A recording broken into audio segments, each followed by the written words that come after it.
kind of a subject that I don't know that we talk about it enough. I think people always sort of give you these very broad statements of achieving certain things in your life, and you gotta do what you gotta do. You gotta be tough. You gotta be resilient. You gotta stick with your dreams. You gotta.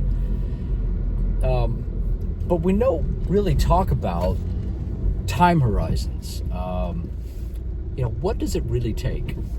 And what does it take time-wise? How much time should one invest to see through in any sort of successful venture, whether it's investing or starting a business or hell, relationships? I think that the same tests that are applied to us, we're tested, right? Whether it's a relationship or it's a personal endeavor, like a professional endeavor, or anything, they all face the same criteria of milestones that have to be met, And so you think about it. You're like, well, how long should I stick with something? When is it suitable to give up and to say, hey, this is not working anymore. I can't do this anymore. This is no longer. There's no longer a feasible investment of my time. It's no longer yielding anything. I think it's unfair to ask a broad question and put that as a label on everything. I think every single situation and circumstance is extremely unique, and should not be sort of like predetermined just because someone comes out and says, Kevin O'Leary on the Shark Tank says, hey, you've been doing this for 3 years and it's not making you money, take it behind the bar and shoot it. Well, that could be true for one thing, but it's not necessarily true for everything in life.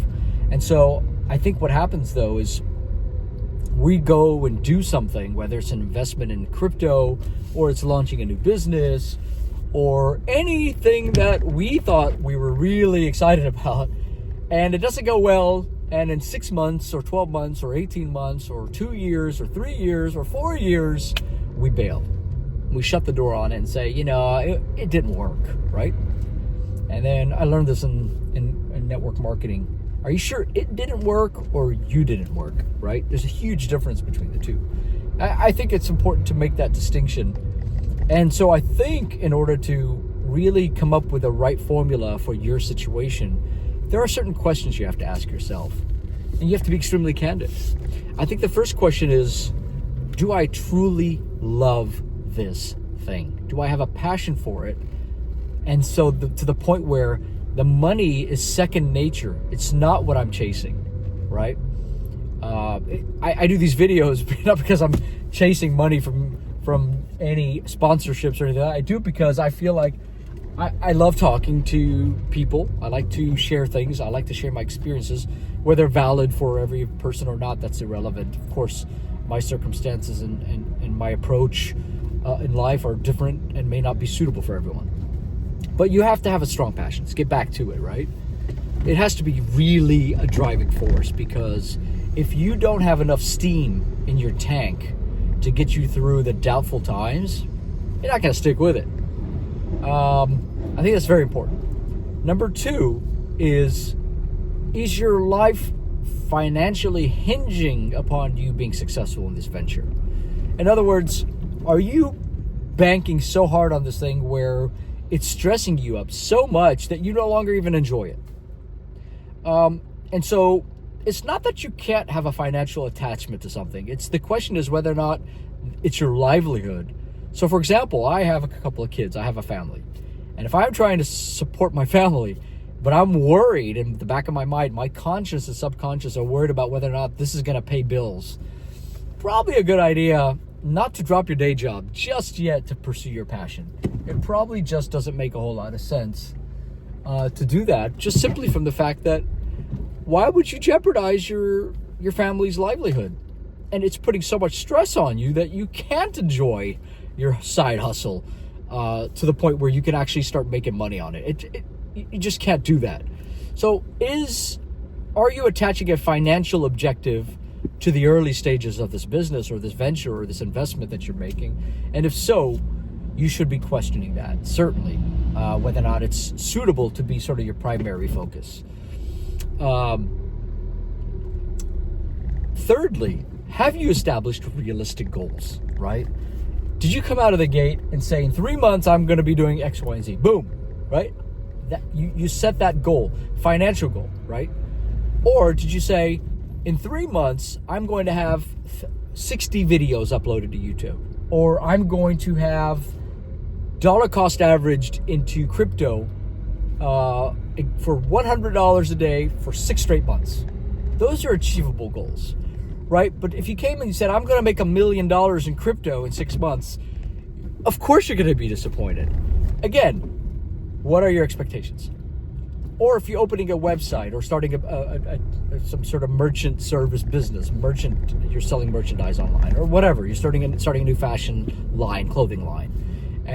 Is it suitable to say, I'm going to have $5 million in sales in the first 6 months or first 12 months of the business? It's achievable. It's achievable. Or are you going to say, my goal is to have 3 seasons of lines of clothing fully deployed, and a full marketing plan to execute on it within the first 3 to 6 months, or be tangible, extremely assertive in that, it's going to be done in the first 90 days or the first 6 months. So are you cornering yourself to where if you don't achieve it, is it a huge disappointment for you?